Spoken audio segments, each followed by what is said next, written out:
back to pay performance programs, but this next group is a little bit different. Instead of focusing on just the individual, this section here focuses on teams. You need to pay attention to this, especially if you're going to head towards leadership and you want to build a solid, high-performing team as you go through. Sometimes individual incentives, sometimes it depends how you have them set up. If you roll them into the base pay, that could be good or bad, but if it's not, then it has to be continually earned or re-earned.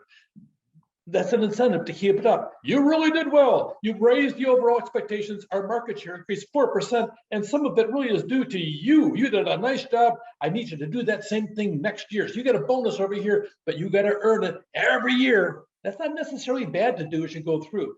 Performance, a lot of times measured by physical output rather than subjective ratings because you quantify it. Although that's kind of rare as you go through, but it's a great standard because there's a physical measurement you can go through and look at. Here's an area that really is excellent, including for small businesses. It's called profit sharing as you go through. A friend of mine has a small jewelry store as you go through, total of 4 employees as you go through. The owner sits down and has 50% of all the profit, and the remaining 50% is split among the other 3 employees as you go through. Well, at least it's something as you go through. So that being said, they all share in the profit. The better the store does as you go through, the more money everybody makes in the process. So it helps the employees to think like owners. If I sell more product, I can sit down and look at this. I get more money in the process. If I do this, I'll get more money too. It makes it more personal, and they become part entrepreneurial in the aspect of trying to do that. Another one, labor costs are reduced during difficult economic times because of the fact that the wealth is down, and so are the labor costs overall because of the fact that you're reducing the amount of money you're paying towards that. Some of the disadvantages as you go through, sometimes people don't see the connection between what they do and what they earn. Sometimes if you're in the back and you can't see the action on the front floor of the actual sales happening, you sit down and don't see the connection. Another part is a lot of profit sharing plans are deferred. Let's say, for instance, you sit down and you get some kind of bonus at the end of the year. You're not quite certain what the bonus is for because the overall company did well, but what did I do to contribute to that? So that probably is the biggest detriment to that aspect as you go through. Employee ownership, a lot of times, is getting them some type of stock option as you go through. They may not realize that the problem is with stock options is you may not exercise it until you leave. You may get an opportunity to buy stock at $10 a share. And then 2 years later, the stock is worth $30. And if you sold the stock right then, you'll end up getting $30 a share. Like, whoa, that's really cool as you go through. So each year you accumulate some stock options as you go through, and they may accumulate, but most people don't do anything until after they retire in the process. So they've been working 30 years. I've got lots of stock options over here. I don't know what it's worth at all. Well, but that detracts from the immediate feedback of saying, you did well and you got more ownership in the company. Look at the money you made over here. We call these things ESOP or ESOPs as you go through, an employee stock ownership plan as you go through. Generally, they're successful if you trumpet them on a regular basis. Stock is up this week. Nice job, everybody. And encourage people to sell the stock they're earning this year as you go through and reap the rewards for it, or actually sit down and your stock now is worth. You need to sit down and advertise to them. Otherwise, they lose perspective as to what the ESOP is all about as you go through.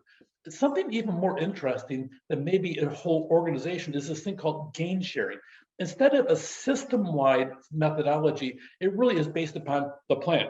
Our plant, one of 17 plants in this organization, was #1 in the nation, #1 in the entire world. So you get a bonus. Your bonus this year is 11%. Nice job, everybody. And you focus in on just a small team. You may even shrink it down to just a team of 10 as you go through and have goals like that as you go through. It's called gain sharing. It's a little bit like the stock option, except for the fact you're sharing just within your own team, whatever size that team is going to as you go through. So it's gain sharing, group incentives, team awards as you go through. A lot of times these type of incentives really do help build teamwork as you go through because everybody is working towards a specific goal. Everybody has the same goal and you're not fighting each other or stabbing each other in the back to sit down and do it. It can increase competition in groups or teams. Sometimes it's healthy. A couple of times it goes sideways as you go through, but it may demotivate your top performers.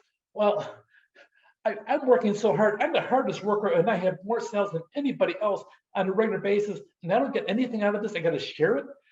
Okay, that's a healthy issue. So think about that aspect of it as you go through. And a balanced scorecard, sometimes you want to mix it with the different types of balanced, multiple objectives as you go through in the process. So the agency theory perspective, let's go back to that. They want to encourage the agents to act in the best interest of the owners. And sometimes that works out in the aspect of having these team incentives or the gain sharing as you go through the process. You have to pay attention to the scorecard as you go through. Here's a couple acts that are out there that you have to pay attention to with the SEC, the Dodd-Frank, Wall Street Reform Act, and so on. But really, big picture wise, we're talking really more about the organization rather than CEOs at this point as you go through. A lot of times you want to link things to the employee satisfaction, delegate decision making. It really helps create agency costs the more you delegate as you go through.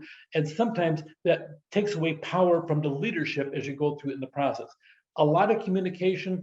HR programs do not work alone. They work hand in hand with other people that are inside the organization.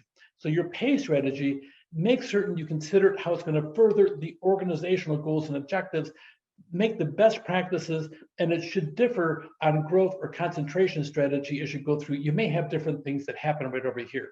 Here's another excellent chart as you go through. Risk sharing, it really is variable pay, your time orientation. What exactly strategies are you following in the process? A growth strategy, you want to concentrate really as you go through about where you're at on the concentration of the organization as you go through. So pay attention to the different pay strategy dimensions versus what you're looking for. To summarize, one-time incentives or added to the base pay, depends how you're going to have it. Profit sharing, gain sharing is always kind of fun. Stock options, but do employees really see it? And what is the organization's strategy when it comes down to pay for performance? Take care.